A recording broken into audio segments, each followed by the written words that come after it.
Hello, everyone. As your news feeds are probably filled with Covington Catholic High School stories from every skeptic known to YouTube and several other countless news sources, allow me to indulge you for a little bit longer on the topic. So as you must have heard by now, a school named Covington Catholic High School was on an annual trip to the March for Life rally in Washington, D.C., according to one of the chaperones who did an interview on Fox. While they were all told to wait at the Lincoln Memorial for their buses, a group of men from the Black Hebrew Israelites started jeering at them, shouting things like this, as reported by Philip DeFranco. In the video, it appears to show dozens of Covington students standing on the steps of the Lincoln Memorial, but it also shows that the Black Hebrew Israelites who said that they were there preaching their beliefs were shouting insults and other combative comments at both the Native Americans and the students. A bunch of demons! Always talking out their ass! Uncle Tomahawk! See how you got these pompous bastards come down here in the middle of a native rally with their dirty ass hat on? With their dusty ass hat on? Crickets! Crickets! A bunch of future school shooters! That's right! A bunch of incest babies! So these expletives were hurled at a group of high schoolers, and then, according to the boy in the middle of all this, Nick Sandman, a student asked if they could do school cheers to drown out the hatred being spewed forth from these adults to kids. So now you have two groups yelling at one another, and in comes the hero we all know and are kind of confused about, Nathan Phillips. Now, Nathan Phillips, for those who do not know, is no stranger to controversy, no. In 2015, he claimed to have been assaulted by Eastern Michigan State's students, whom were dressed as Native Americans at the time. Fox 2 Detroit reported on the story. Allegedly, this is how it all went down.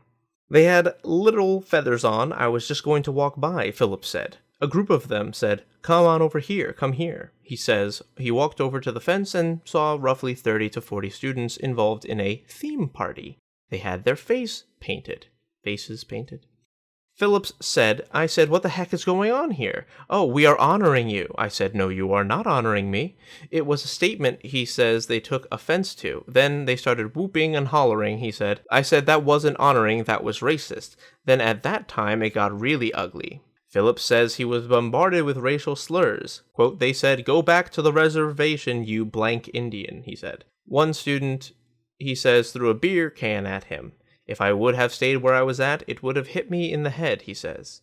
"I backed up and it hit me in the chest." He had seen enough at that point and says he called the police. Now, police eventually did arrive, but no party was being had. Nathan filed a police report, but that is all that I could find on this story because I'm a tad rushed. Should anyone find out what happened after this incident in 2015, please comment below. However, back to current events. In current year, our valiant Native American and activist inserted himself into this situation, and then it all went to hell from there. The original news media story came from this angle. This was specifically given by a cameraman who was with Nathan Phillips. That is where this image has come from, if I understand everything correctly. And goddamn, I don't think the kids in the background are going to look too fondly on the faces that they are all making. However, it does make it out to look like a very interesting situation to be a part of. So that was all last week, and the media went buck wild. I mean, Twitter exploded. At first glance, you saw this image. You saw a young white boy wearing a Make America Great Again hat, smirking at a Native American man who appears to be steadfast, drumming, chanting. All these other boys in Make America Great Again hats, they're just all around. They seem to be cheering, they seem to be jeering, whatever. That's what the media got. Breitbart even pulled down some tweets that still existed while the whole thing was going on, and I'm sure there are others out there that have screenshots of the pure animosity that was shared by individuals. Here's some of the highlights. "I would put $1,000 into a GoFundMe for someone to punch him right in the fucking mouth." David Delanave. "Lock the kids in school and burn that bitch to the ground." Uncle Shoes. "But you gotta punch that shit off one of those bitches' faces first." Also Uncle Shoes. I guess he was referring to the hat. I can't tell because those three people, their pages don't exist anymore. Jeffrey Grubb.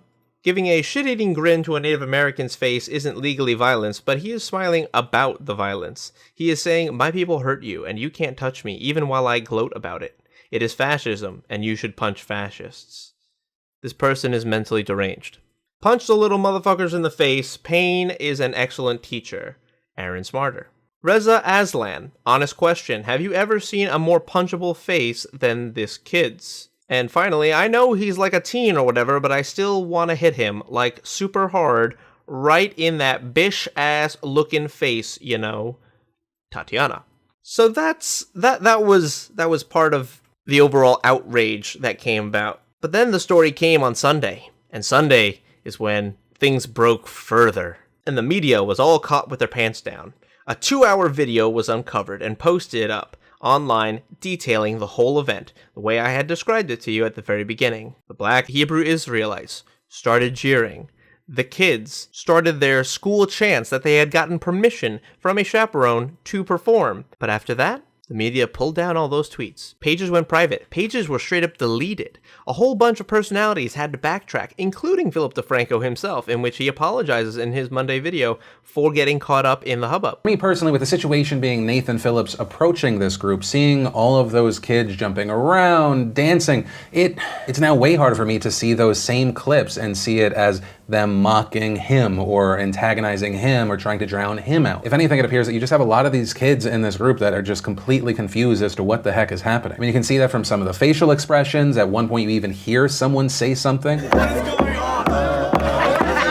And so if it's true that you just had all of these kids here kind of waiting for a bus and they're initially dealing with this other group, a group that seemed to be screaming offensive things. So then the group of kids is already doing their own chant, apparently to drown out the offensive things. And then you have Nathan Phillips inserting himself into the situation, banging on a drum. And then you have kids that seemingly are trying to go along with it or are just confused. Because this group of kids has already just been dealing with this hostile group, when all of a sudden Nathan Phillips is very close to someone with a drum, you know, there's confusion. Is this hostile? But even with all of that said, I mean, I'm still seeing different accounts pop up, different claims, but ultimately that is where we are right now. And if I guess if I can be, you know, just kind of real and on more of a personal note, I feel stupid for having jumped on this story so quickly on the weekend, which goes against like what I normally do. But unfortunately, we're still not done with this story. You'd think, right, the beginning of this was a mess, everyone jumped on the story, and then what?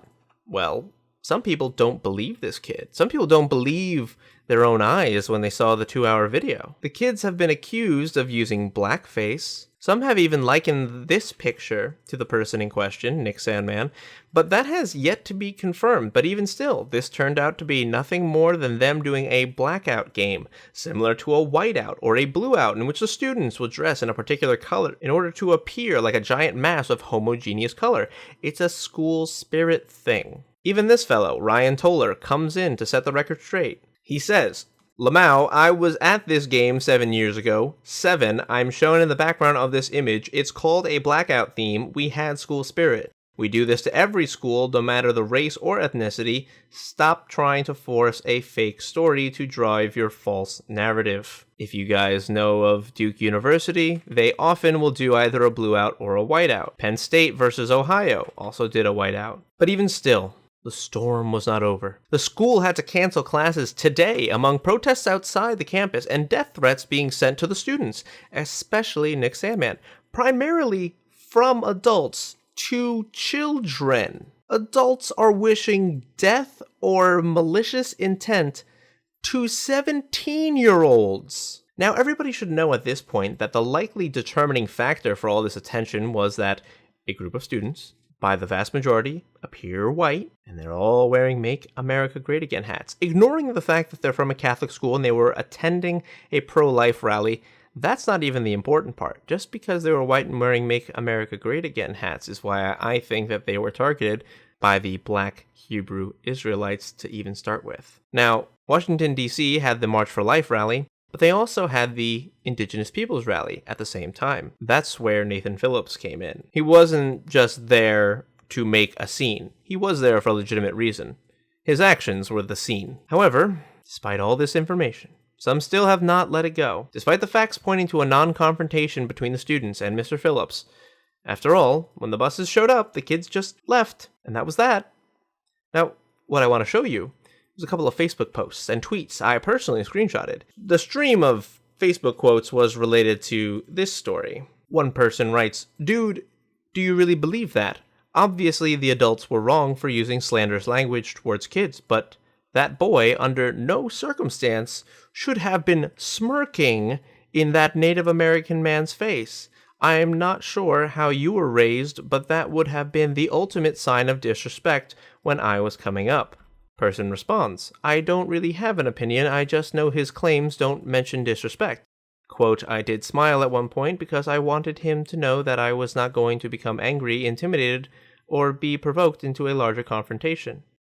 Person A responds again. Yeah, I read that, but this is damage control. He's not going to say I was intimidating my elder, lol, and I don't see where the Native American man was being confrontational. Now, the other adults in the video were. I still don't think there's ever a scenario where someone should be in another person's face, especially a child to an adult. But apparently not an adult to a child, which I would argue is, in this case, much more of a damning statement. Now you have this tweet, originally by Savannah Guthrie, sitting down with Nicholas Sandmann, the student at the center of the protest controversy at the Lincoln Memorial, airs tomorrow on the Today Show. Eric Garland, in all his infinite wisdom, do you think Pepe the Frog is available for Thursday's show? Can Dylan Roof do a segment from prison? Heart to heart with some fentanyl traffickers? Eric, you just likened a 17-year-old to a murderer, a cartoon frog, and drug dealers. He stood there smirking. You absolute psychopath. But this is the story. There's still more that I will touch on tomorrow in a video following up on others who could not let this go and any more developments this story may bring. I may even live stream, who knows? But thank you all for joining me today. If you liked the video, please like and comment. If you didn't like this video, give me that dislike and tell me why I'm scum. But have a good one, and I will see y'all soon.